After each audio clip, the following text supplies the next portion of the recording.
warm inside. Yeah, really. Now tonight,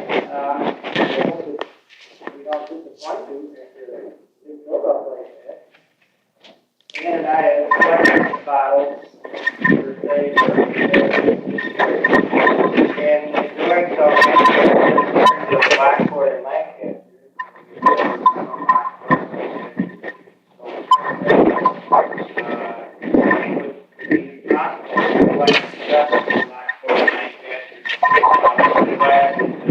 We are so hard to find, and also so hard to authenticate.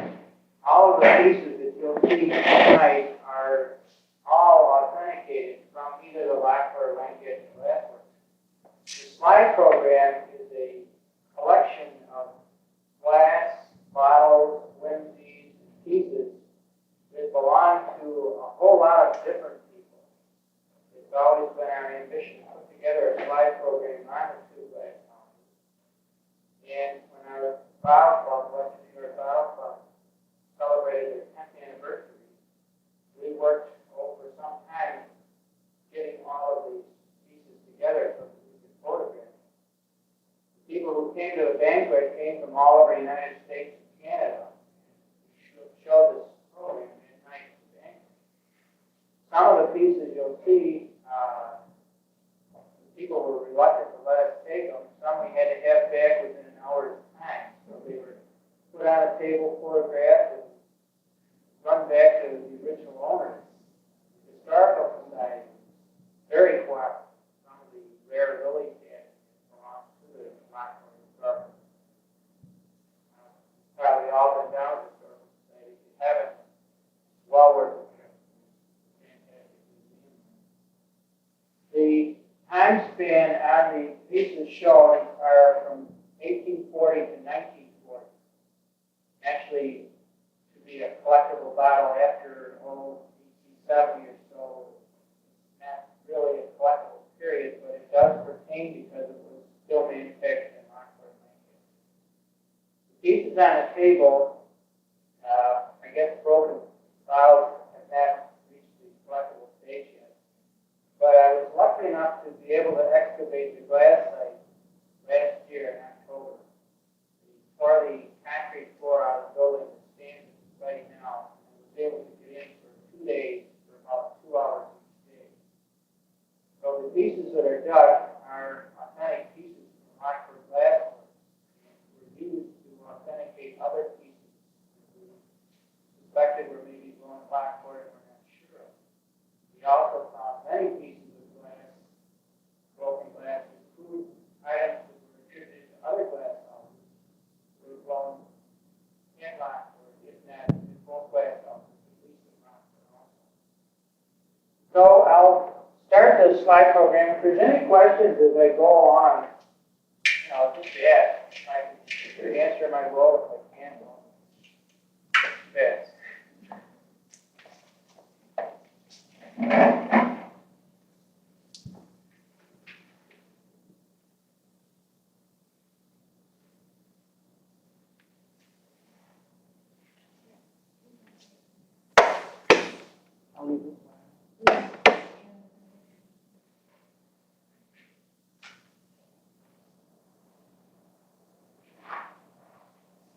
Now with my antique projector here, I have to change trays.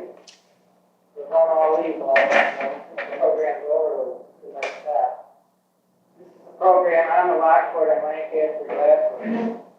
This is for 1840 to 1940. The first slide is a lily pad tree picture. It's called lily pad because of the swell that you see near the base, not like waves. It's the crimp handle, wooded base, open panel, threaded top. It's big probably around 1850 in that time. Very typical of the blown glass that was turned out in Rockford, Lancaster. This, of course, is a picture of the early Erie Canal, and it was one reason why the Lockport Glassworks became so successful. They could bring in the raw materials on the canal, and then ship out the finished material also on the canal. Now, the overland charge was roughly $8 a ton. Right? Now I know what's going on. It was $100 per ton overland. It was reduced to $8 per ton by using the canal. So you can see why this is quite nice. Transportation plants were started in 1843. Transportations was in business in 1858, as you can see by the letterhead here. He was responsible for most of the really great glass that came out. He really got into glass, medicine, vials, and a lot of stuff. You'll see that he used on his letterhead the steam locomotive on the left and the mules on the towpath pulling the barge on the right hand side. Where was the Lockport? The plant was between Green and Grand Street, which In relation to recycling. well, just about to the right of the canal here, and you'd be looking west, you'd be on the north side, and maybe 2 or 3 blocks to the right.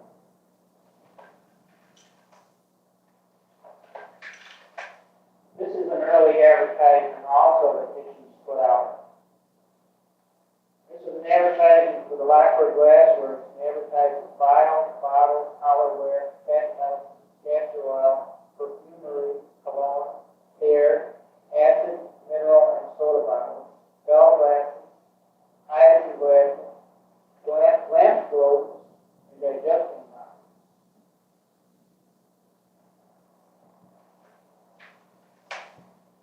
This is rather a dismal picture here, but this is the mixing room. It's probably one of the most important parts of the glass thing.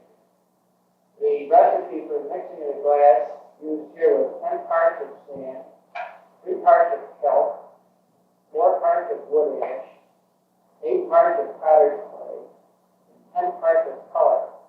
The color was broken glass that was added to the batch. Glass was valuable in those days, and broken bottles were returned, or old bottles were broken up to be used as color and sold back to the glassware. This is a picture of 2 pieces of raw glass made from the Lockport glass plate. You'll notice the bluish hue on the piece on the left. It's very typical of Lockport and Lancaster glass. It's a natural color. And you'll notice a lot of the glass from that area has been cast. This is a picture of the tall man there in blowing glass, rolling the bottles. The furnace puts out 12,000 degrees of heat. The average wage in those days was $2 a day. You'll notice the young fellows that are helping. Glassworks in those days used a lot of young people for help. Now this is a little bit dark. These are 2 miniature pictures of the one of the Lockport glass plate. They're about 1.5 inches tall.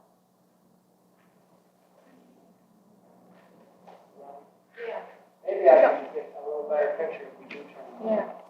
Yeah, that's better. I can't read my notes.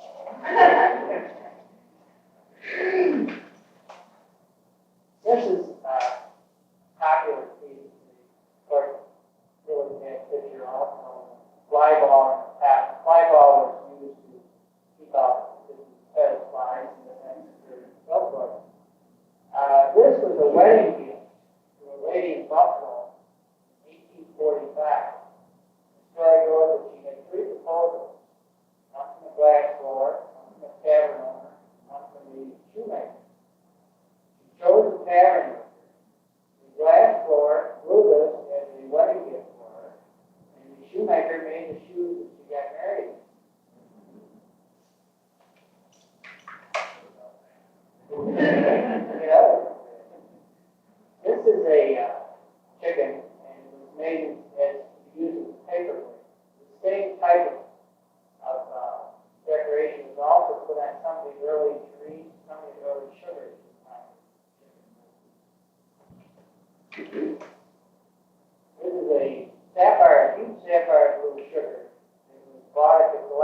auction about 3 years ago in Lockport, town of Lockport.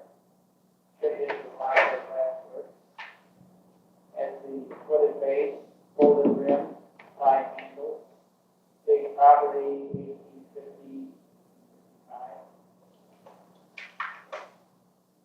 This is a early blown hat, Lockport Glassworks. Story has it that these were taken home and given to the lady in the house at her school of threading. So I this is a plate that was blown in Lockport Glassworks, folded rim, folded palm. I don't know if this would have had any use. How fair going also at Lockport Glassworks. Whether they would have put string inside of that, or just use it as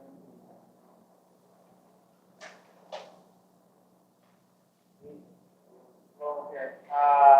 Small goblet. There's a marble in the center.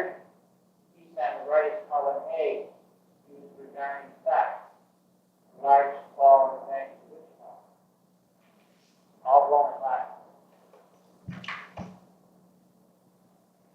This is kind of an interesting picture. The green bottle, production bottle, Lancaster Glassworks. The hat, Lindsay, it was blown from the same mold as the bottle, and then how it was still pliable, it was folded into the hat out. Well, actually, the hat was started off with the bottle also. This is a sock garner, cobalt blue swirl. That is definitely fun. These are 2 miniature pictures. They stand 2 3/4 inches high. One on the left is a blown in the mold Lancaster miniature picture, quite rare. It is called a flower and swag design. That was the amber witch ball that was also blown. The picture on the right is the blown in the Lockport free-blown miniature picture. It also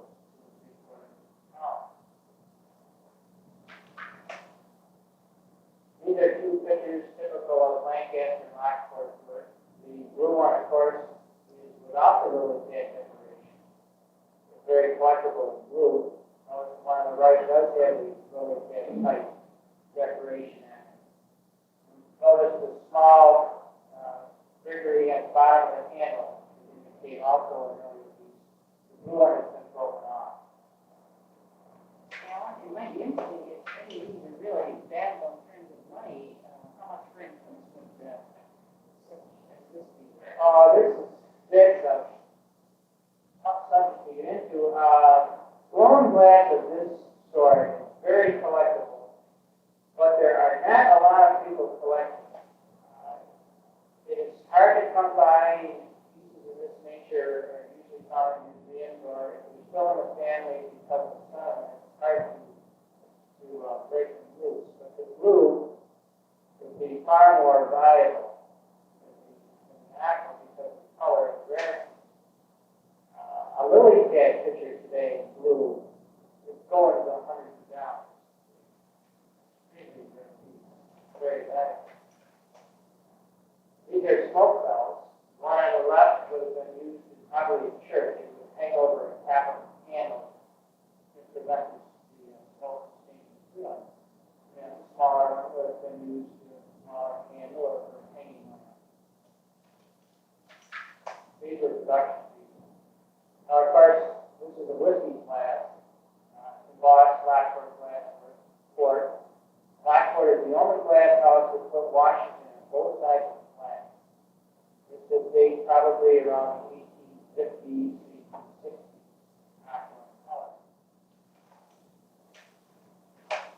Bottles, of course, are more dear to us. This is the same mold, but an earlier glass. It does not have the roll collar or the sheared top. You'll notice at the bottom you can see the bluish cast that I mentioned before.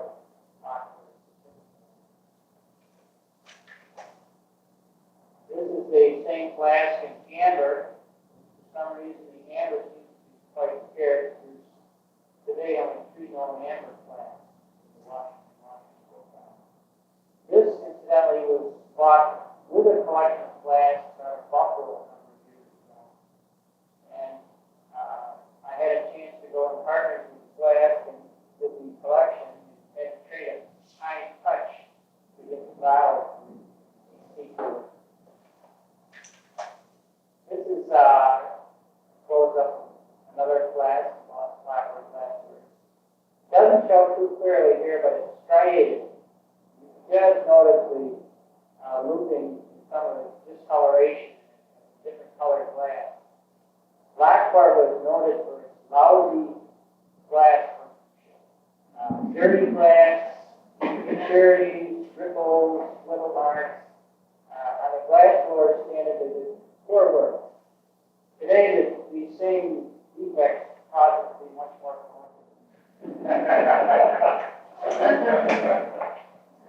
This is a deep blue green quartz glass.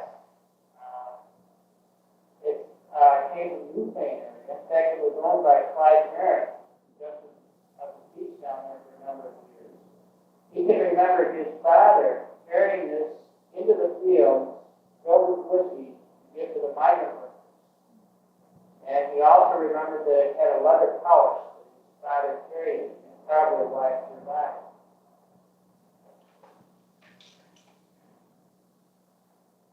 You wonder why there's so many Washington, but we have, I think, 6 different colored ones in our collection, and being all black parts, they have a place. The one on the left is a olive green, came from Crawford Wetlocker collection in Buffalo. The one on the right, I bought it at an auction in Massachusetts 3 years ago. I don't know, probably you've never heard of Charlie Gardner, but he had the biggest collection of glass in the United States. This collection took 6 days to sell, and the total amount of money that it brought in was $1,600,000. This glass was the first glass sold in the auction. I had to go clear to Massachusetts to bring back. How much did you pay for it? Oh, probably more than it was worth. You wouldn't tell. These are also a little different type of glass contributed to Lockport and bought the father of the country because it's Washington profile. The reverse is plain. One on the left is quartz, one on the right is pine. Now the quartz glass would have been filled at the local general store with whiskey, bourbon, and probably dispensed from the home. The pint glass would have been taken and filled and then taken with them into the field, work, whatever. And remember that back in those days, whiskey was drank much more frequently than it is today. It was very common to start early in the morning and throughout the day take a nip quite frequently. This is a rather scarce glass. It's a quartz, bought Washington, General Taylor on the reverse. Unusual sapphire and blue. The blue color was not a color that was generally used. It was either a glass that was made in a limited number, or maybe glass that was normally grown in aqua, or the man decided to grow it in blue and use it as a gift to somebody's family or for himself. It was not a production color. The Irene cornucopia signifies abundance in pine glass that was grown in Lancaster as well as the Lockport glass. The small bottle on the left is an ink bottle, and the Lockport glass works. It's referred to as a schoolhouse or a trunk. Comes also in MOC.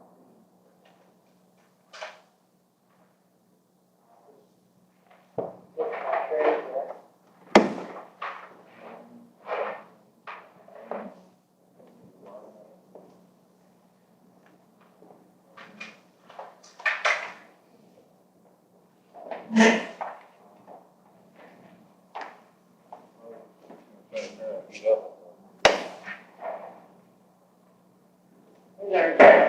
Also, these bottles are going to Lockport Glassworks. The bottle in the center is the druggist bottle, Morris and Mull, Lockport, New York.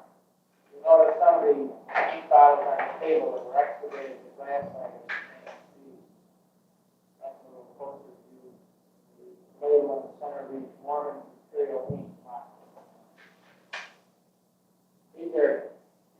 valves that are activated in lack of that.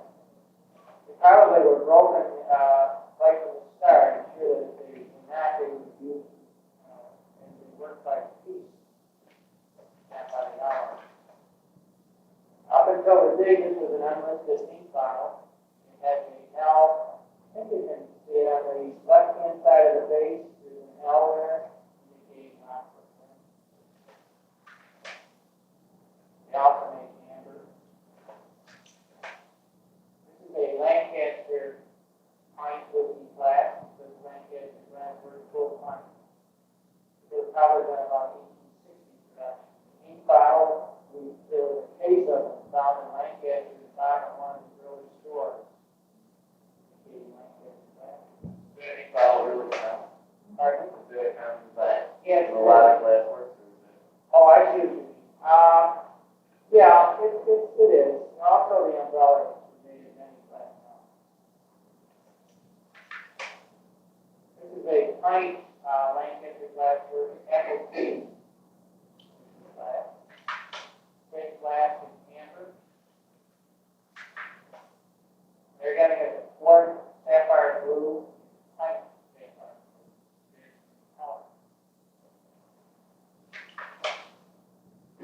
This is a traveler's companion. Lost Blackwood glassworks on one side, reverse traveler's companion, and has a goose lost in its back. At the time this glass was blown, Blackwood was the end of the frontier, the end of the civilized territory. Glass was no doubt bought at Blackwood, so and they continued their way on into the wilderness. This is the same glass in Aqua, down the stable up here in front. It was dug along the canal a number of years back. The state workers were clearing brush. This glass came to light in amongst the brush. These are half pints. These would be pocket glass. There again, there's an olive gloss traveler's companion. The one on the right, the side that's facing us, says railroad guy. There again, a little bit of a plus in railroad.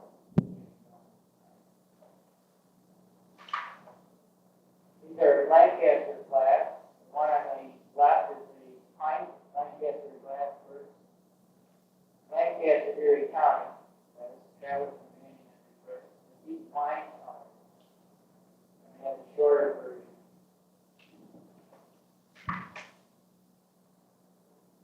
These are three different variants of traveler's companion. Rockport on the right, Lancaster in front. I mentioned before the American Cornucopia was a very popular, mostly used in class.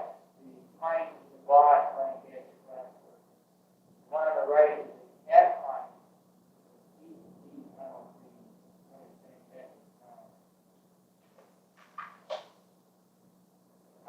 Lancaster produced the success of the railroad glass. This is the steam engine involved on both sides of the glass. There's one also on the table. They produced it in green, and this is a fantastic burnt orange, very beautiful color for the glass.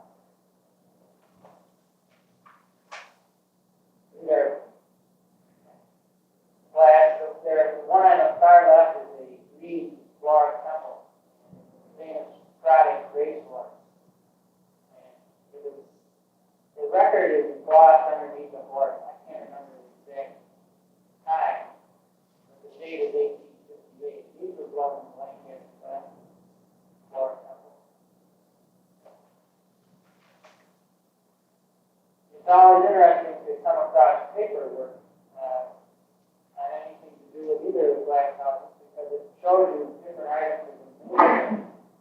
This is the Blackwood glass for starter head. You'll notice the all right food jar, the gem food jar, and the hero food jar. Really exciting to use the both together. No doubt for gem, it's a very common jar. Probably seen it quite often. It's a really jar, quite expensive. This is the all right food jar, which is very good. Yeah, now this is a gallon gem very unusual. It was blowing blackboard glass. And if you ever, in your travels, come across a fruit jar this size, gallon jar, the last one sold for 850 ounces.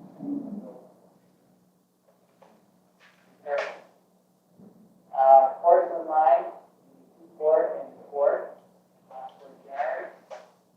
The hero and the pearl. Almost all the jars made in Lockport, well, all of the jars are clear. The food in this area was fresh and the ladies wanted to show it off to the special advantage. There are amber jars that would come from the Midwest and other areas where food had a tendency to be not quite so fresh. Quite the leaders where you see it from. The gem, as I mentioned before, quite a constitution. Hero, 2-quart, quart. These are three, we've all heard of G.W. Merchant, for coming, sure, things, Merchant Garden. These were early merchant bottles that were excavated in the Lockport Master. They're about the only bottles that I was able to pull out that weren't built in the back again. One in the back was quite unusual because it was hot. The glass from our area is very collectible because of the colors. Fantastic colors. This is an early GW version. I tried to bring out the label, but it just didn't come.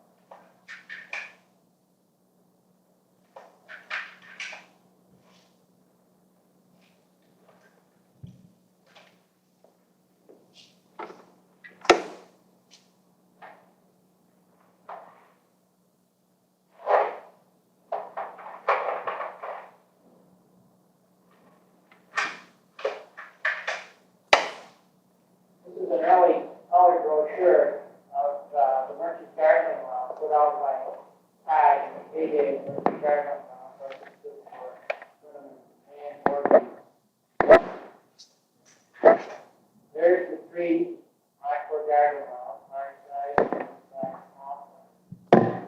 They're not here, but any turn out quite regularly. Farms, so forth. These are pieces of the gardening laws that are activated in the Very rarely, you'll find an amber garden. These are quite rare.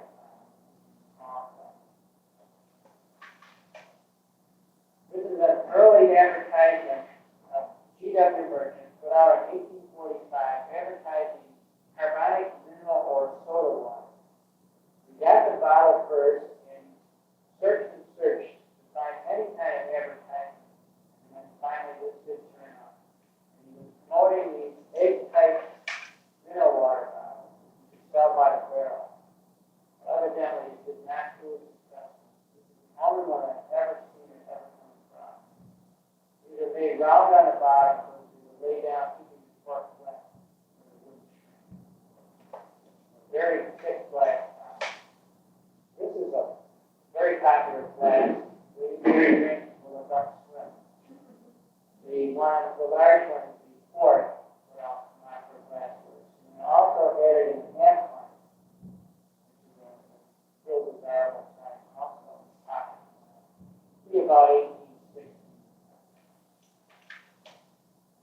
Recently at the Gardner auction, the quart turned up in a rare green.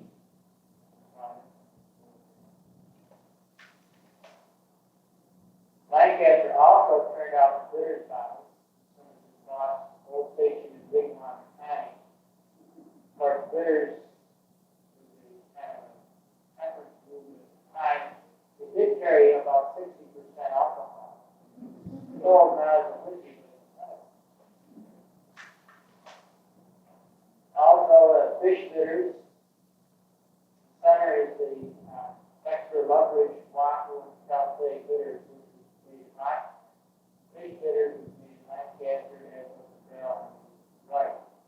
Now, fish bitters at the beginning of our collecting is quite collectible because of its shape, but not by any means rare.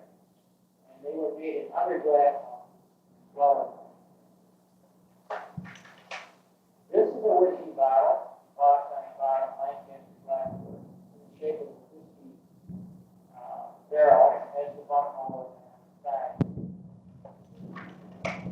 plantations that are